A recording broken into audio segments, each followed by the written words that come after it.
नमस्ते, स्वागत है आपका हमारे new trick with DD channel में। चलिए शुरू करते हैं क्लास 6 की साइंस। तो अगर आपको हमारी वीडियो पसंद आए तो प्लीज़ हमारी वीडियो को लाइक करें और अपने दोस्तों के साथ में इस वीडियो को ज़्यादा से ज़्यादा शेयर करें। तो चलिए शुरू करते हैं क्लास 6 की साइंस। तो आज हम इस वीडियो का पार्ट 3 लेकर आए हैं। इससे पहले मैंने आपको इसके 2 पार्ट पढ़ा दिए हैं, तो आप प्लेलिस्ट में जाके उन 2 पार्टों को जरूर देखें और इसके बाद ही ये हमारा इस थर्ड पार्ट को देखें। तो चलिए शुरू करते हैं क्लास 6 की साइंस। तो इसमें हमारा पहला पॉइंट बना है, फर्स्ट पॉइंट इसमें निकल कर आता है कि अस्थि और उपास्थि मानव कंकाल बनाते हैं। कंकाल चलने में सहायक है और आंतरिक अंगों की सुरक्षा करता है। तो देखिए, जो अस्थि होती है और उपास्थि होती है, ये क्या बनाता है? ये बनाता है क्या? मानव कंकाल को। क्या बनाता है? मानव कंकाल को बनाता है। जो हमारी बॉडी का स्ट्रक्चर है, जो हमारी बॉडी का क्या है? स्ट्रक्चर हम जिसे कह सकते हैं, तो उसे कौन बनाता है? उसे बनाता है अस्थि और उपास्थि। तो अस्थि और उपास्थि मानव कंकाल बनाते हैं। नेक्स्ट इसमें जो हमारा कंकाल चलने में सहायक है। तो अगर आपसे पूछा जाए कि कंकाल का क्या कार्य है, तो अगर आपसे पूछा जाए कि कंकाल का कार्य है क्या, जो मानव कंकाल है उसका कार्य क्या है, तो उसका कार्य है क्या? चलना। हमें चलने में किससे सहायता मिलती है? तो वो मिलती है मानव कंकाल से। और क्या करता है ये मानव कंकाल? मानव कंकाल ही है जो हमारे आंतरिक अंगों की क्या है? सुरक्षा करता है। तो एक बार देखते हैं कि अस्थि और उपास्थि से मिलकर मानव कंकाल बनता है। और कंकाल क्या करता है? चलने में हमें सहायता करता है। और क्या करता है? आंतरिक अंगों की सुरक्षा करता है। नेक्स्ट पॉइंट है हमारा, पक्षियों की दृढ़ पेशियां और हल्की अस्थियां उन्हें उड़ने में सहायता करती हैं। अब जो पक्षी उड़ पाते हैं वो किस कारण से उड़ पाते हैं? तो वो उड़ पाते हैं अपनी दृढ़ पेशियों के कारण। जो उनकी दृढ़ पेशियां होती हैं और हल्की अस्थियां होती हैं, उनके कारण ही क्या है? कोई भी पक्षी क्या है? उड़ पाता है। नेक्स्ट है हमारा, मछली शरीर के दोनों ओर एकांतर क्रम में वलय बनाकर जल में तैरती हैं। तो मछली कैसे तैरती है? मछली क्या है? मछली अपने शरीर के दोनों ओर क्या करती है? एकांतर क्रम में वलय बनाकर जल में तैरती हैं। नेक्स्ट हमारा, घोंगा पेशीय पात की सहायता से चलता है। घोंगे का बाह्य कंकाल है, परंतु यह अस्थियों का बना नहीं होता। तो देखिए, अस्थियां पक्षियों में तो पाई जाती है, भले ही उनकी जो अस्थियां होती है वो हल्की होती है, तभी तो उन्हें उड़ने में सहायता करती हैं। लेकिन जो घोंगा है हमारा, ये जैसे कि आप इमेज में भी देख पा रहे हैं, ये हमारा घोंगा, तो इसकी क्या नहीं होती है? अस्थियां नहीं होती, जैसे कि आप इसमें देख भी पा रहे हैं। इसका क्या है? बाह्य कंकाल तो होता है, लेकिन इसमें अस्थियां नहीं होती। इसे आपको याद रखना है। और ये चलता कैसा है? तो ये चलता कैसे है? तो ये चलता है कैसे? पात की सहायता से। पेशीय पात जो होता है उसकी सहायता से ये चलता है। नेक्स्ट है हमारा, मरुस्थल दिन में बहुत गर्म एवं रात में ठंडा होता है। तो जो मरुस्थल होता है, जैसे कि राजस्थान हो गया। अब राजस्थान में आप देखेंगे कि दिन में क्या है? बहुत ही ज्यादा गर्मी होती है, लेकिन रात में उतनी ही ज्यादा वहां ठंडक होती है। तो जो मरुस्थल होता है, मरुस्थल क्षेत्र होता है, वहां क्या होता है? दिन में बहुत ज्यादा गर्मी होती है और रात में बहुत ज्यादा ठंडक देखने को मिलती है। नेक्स्ट हमारा, मछलियों का शरीर धारा रेखीय होता है, जिससे उन्हें जल के अंदर, यहाँ आपका जल है, तो जल के अंदर विचरण करने में सहायता करती है। मतलब कि जल के अंदर उन्हें तैरने में मदद मिलती है। किसके कारण से? उनका जो शरीर होता है, उनका शरीर कैसा होता है? धारा रेखीय होता है। और उसी धारा रेखीय शरीर के कारण वो क्या करते हैं? जल के अंदर मछलियां तैर पाती हैं। किसके कारण? धारा रेखीय शरीर के कारण। तो ये भी आपसे पूछा जा सकता है कि मछलियों का शरीर कैसा होता है? तो मछलियों का शरीर धारा रेखीय होता है। नेक्स्ट है हमारा, मछलियों का शरीर चिकनी सल्कों से ढका होता है। अब जो मछलियों का शरीर है वो किससे ढका होता है, तो वो चिकने सल्कों से ढका होता है। आपने देखा भी होगा कि मछली की सबसे ऊपर वाली परत क्या होती है, एकदम चिकनी चिकनी होती है, तो वही होता है आपका चिकना सल्क। तो मछलियों का शरीर चिकने सल्कों से ढका होता है। नेक्स्ट है हमारा मछली के गिल, जिसे हम क्लोम भी कहते हैं। तो मछली के गिल होते हैं जो उसे जल में श्वास लेने में सहायता करते हैं। तो मछली के क्या होते हैं, गिल होते हैं जो उसे श्वास लेने में, जल के अंदर भी श्वास लेने में मदद करते हैं, सहायता करते हैं। नेक्स्ट है हमारा किसी सजीव का वह परिवेश जिसमें वह रहता है। यहाँ आपका रहता है, तो किसी सजीव का वह परिवेश जिसमें वह रहता है उसका आवास कहलाता है। तो कोई भी सजीव है वह जिस परिवेश में भी रहता है वही उसका क्या कहलाता है, आवास कहलाता है। नेक्स्ट है हमारा स्थल। स्थल को हम कहते हैं जमीन, जहाँ हम सभी रह रहे हैं, यही है हमारा क्या, स्थल। तो स्थल पर पाए जाने वाले पौधे एवं जंतुओं के आवास को स्थलीय आवास कहते हैं। तो जो स्थल में पौधे पाए जाते हैं, जंतु रहते हैं, आवास को क्या कहते हैं, आवास को हम कहते हैं स्थलीय आवास। नेक्स्ट है पहाड़ी तेंदुए के शरीर पर फर होते हैं। क्या होते हैं, फर होते हैं। यह बर्फ पर चलते समय उसके पैरों को ठंड से बचाता है। तो जो पहाड़ी तेंदुआ, जैसे कि ये इमेज में आप देख पा रहे हैं, ये क्या है, एक पहाड़ी तेंदुआ है। इसके शरीर पर फर होते हैं जिसके कारण क्या होता है कि ये बर्फ पर चल पाते हैं, और जो फर होते हैं वही क्या है, उसे ठंडक से भी बचाते हैं। तो इसे भी आपको याद रखना है कि जो पहाड़ी तेंदुआ होता है उसके शरीर पर फर होते हैं, और उसी के कारण क्या है, वो बर्फ पर चल पाता है, और वही फर जो होते हैं उसे ठंडक से बचाते हैं। नेक्स्ट है हमारा शरीर को गर्म रखने के लिए याक का शरीर लंबे बालों से ढका होता है। तो जो ये इमेज में देख रहे हैं यही है आपका याक। तो इसका शरीर जो है किससे ढका होता है, इसका शरीर जो है लंबे बालों से ढका होता है। तो याक को ठंडक से कौन बचाता है, तो उसे बचाता है उसके लंबे बाल। उसके लंबे बाल ही क्या है, उसे ठंडक से बचाते हैं। नेक्स्ट है हमारा पहाड़ी बकरी के मजबूत खुर उसे ढालदार चट्टानों पर दौड़ने के लिए अनुकूलित बनाते हैं। तो जो ये पहाड़ी बकरी है, ये इसके क्या होते हैं, नाखून जो होते हैं वो बहुत ही ज्यादा मजबूत होते हैं, जो उसे ढालदार, जो आपकी ढाल होता है, ढालदार चट्टान होती है, उस पर भी वो दौड़ पाती है। किसके कारण दौड़ पाती है, तो वो दौड़ पाती है अपने मजबूत खुर के कारण, मजबूत नाखूनों के कारण। नेक्स्ट है शेर वन में अथवा घास स्थल में रहता है। तो ये तो सभी जानते होंगे कि शेर कहाँ रहता है, वन में रहता है, या फिर जहाँ बहुत ज्यादा घास रहती है वहाँ रहता है। तो शेर वन में रहता है अथवा घास स्थल में रहता है। नेक्स्ट है डॉल्फिन एवं हॉल जैसे कुछ जंतुओं में गिल नहीं होते। जो आपकी डॉल्फिन मछली है, हॉल हो गया, इनमें क्या है, गिल नहीं होते, जबकि मछलियों में गिल होते हैं। लेकिन अगर डॉल्फिन मछली की बात की जाए और हॉल की जाए, तो डॉल्फिन एवं हॉल जैसे जंतुओं में गिल नहीं होते।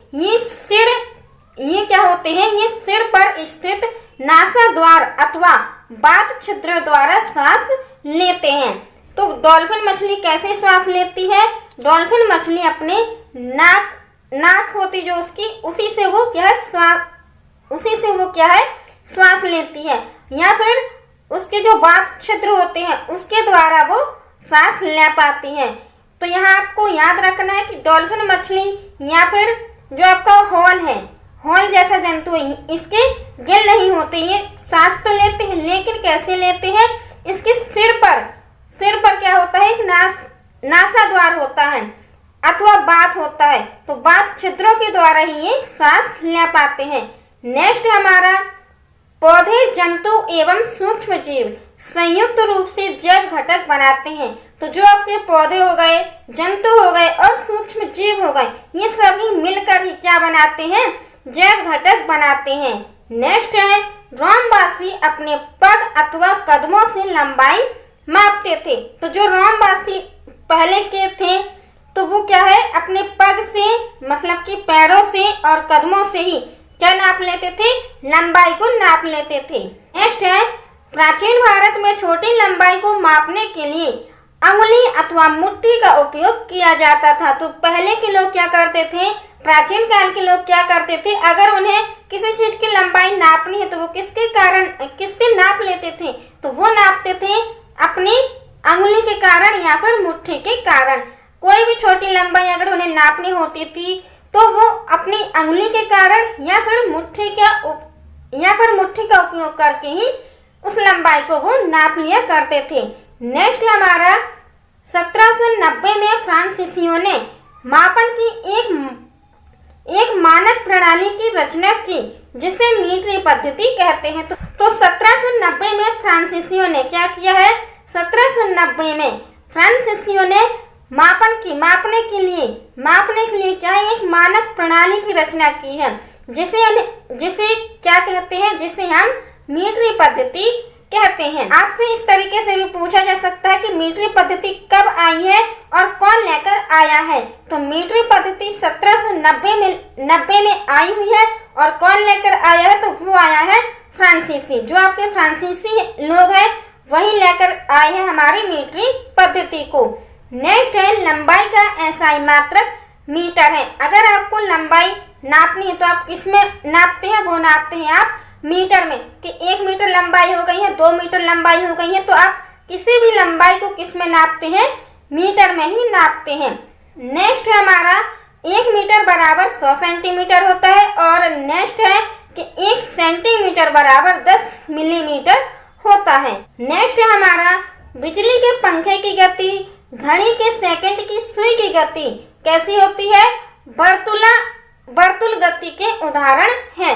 तो आप देख सकते हैं इसमें कि जो पंखे की गति है ये गति क्या कहलाती है, हमारी वर्तुल गति कहलाती है। इसी तरीके से अगर ये मुर्गी भी घूमेगी तो कैसे, इस तरीके से ही घूमेगी, तो यही कहलाती है हमारी वर्तुल गति। इसी प्रकार से आप इसमें ये देख सकते हैं, तो ये भी क्या इसी तरीके से घूमता है, तो यही कहलाती है हमारी वर्तुल गति। नेक्स्ट है, झूला में झूलते बच्चे, सितार की डोरियों की गति, वृक्ष की शाखाओं का इधर उधर लहराना, बजते समय ढोलों अथवा तबलों के पृष्ठ की गति, ये सभी आवर्ती गति के उदाहरण हैं जिनमें वस्तुओं का एक निश्चित समय अंतराल के बाद अपनी गति को दोहराते हैं। तो ये सभी क्या करते हैं, एक निश्चित समय आता है तब वो अपनी गति को क्या करते हैं, रिपीट करते हैं, दोहराते हैं। जैसे कि आप देख पा रहे हैं, जैसे ये झूला है, अब अगर ये झूला क्या है,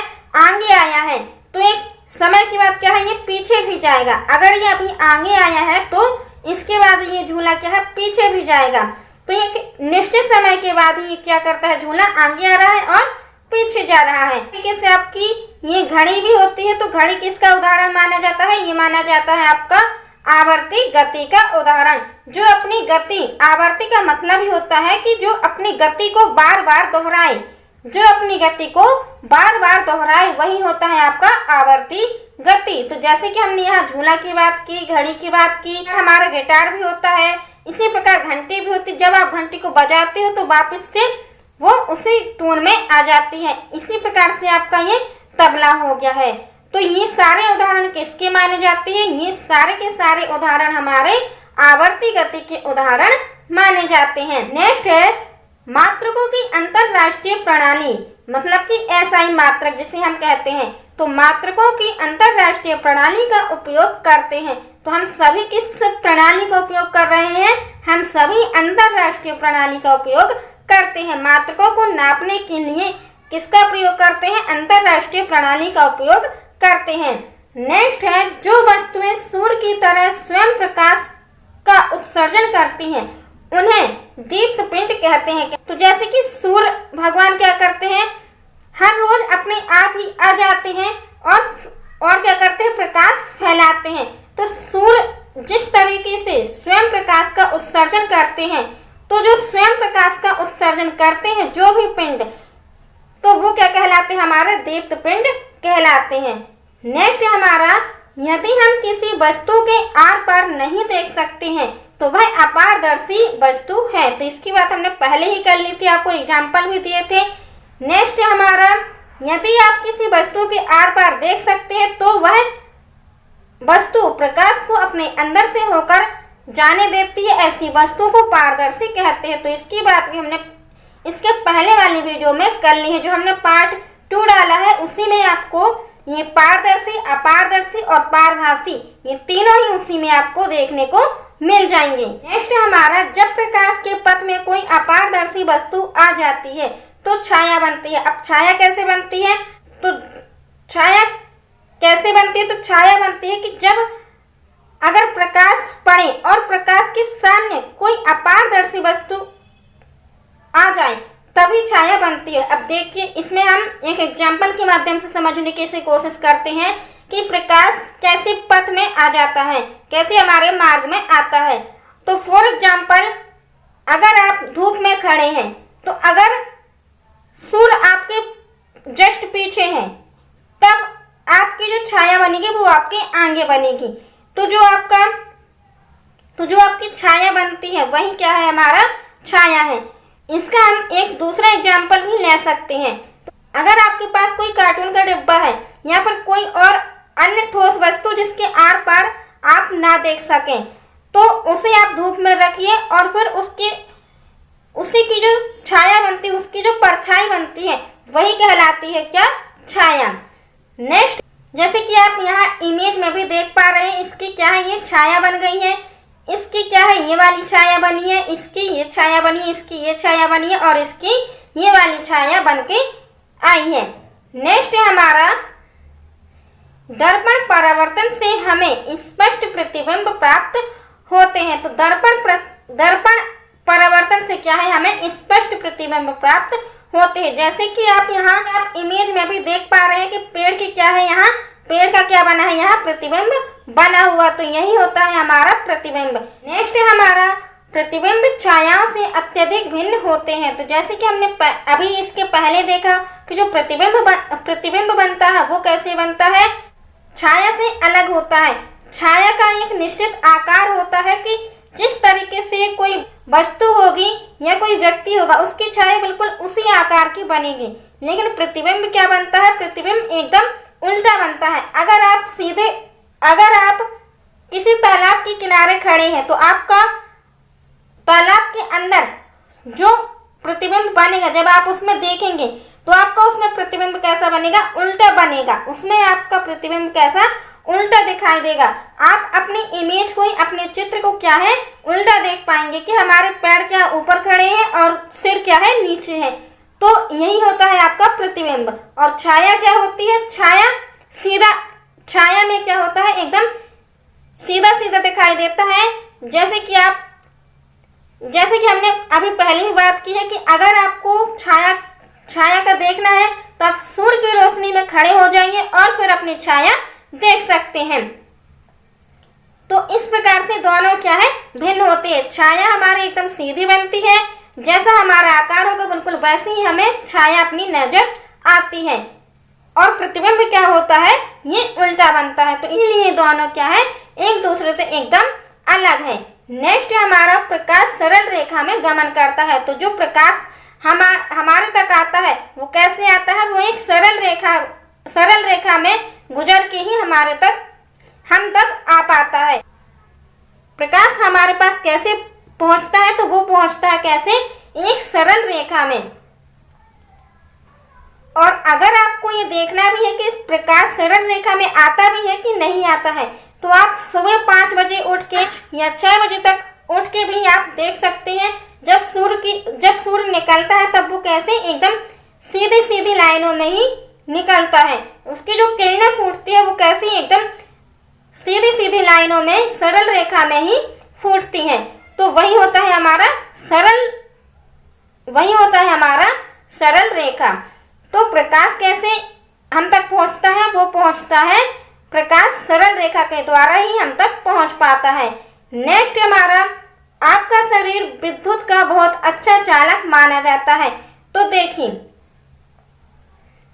इसे हम एक ट्रिक के द्वारा याद करने की कोशिश करेंगे, क्योंकि ये जो क्वेश्चन है कि विद्युत कि जो हमारा ये क्वेश्चन बनता है कि शरीर विद्युत का बहुत अच्छा चालक है, तो ये क्या होता है, काफ़ी बार भूल जाता है कि विद्युत हमारे शरीर का अच्छा चालक माना जाता है। तो देखिए इसकी हम एक ट्रिक बताते हैं। तो इसकी ट्रिक ये है कि जो आपका शरीर है, शरीर क्या है, चलता है। तो जब तक शरीर चलेगा तभी तो हम जीवित रहेंगे, और जब शरीर चलेगा ही नहीं तो हम जीवित कैसे रह पाएंगे। तो इस तरीके से आप इसे याद कर सकते हैं कि शरीर क्या होता है, विद्युत का बहुत अच्छा चालक माना जाता है। नेक्स्ट हमारा विद्युत सेल विद्युत का एक स्रोत है। तो जो विद्युत सेल है वो क्या है, विद्युत का एक स्रोत माना जाता है। नेक्स्ट हमारा विद्युत सेल में दो टर्मिनल होते हैं, एक होता है पॉजिटिव और एक होता है नेगेटिव। तो अगर आपको हमारी ये वीडियो पसंद आई तो प्लीज़ आप हमारी वीडियो को लाइक करें और अपने दोस्तों के साथ में इस वीडियो को ज़्यादा से ज़्यादा शेयर करें। और हाँ, अगर अभी तक आपने हमारे चैनल को सब्सक्राइब ना किया हो तो प्लीज़ आप हमारे चैनल को सब्सक्राइब जरूर करें और बेल आइकन को जरूर प्रेस करें, जिससे आप हमारी वीडियो की समय समय पर नोटिफिकेशन पाते रहे। तो धन्यवाद, स्वस्थ रहें, मस्त रहें और अपनी फैमिली को भी स्वस्थ रखें। मिलते हैं नेक्स्ट वीडियो में, तब तक के लिए धन्यवाद।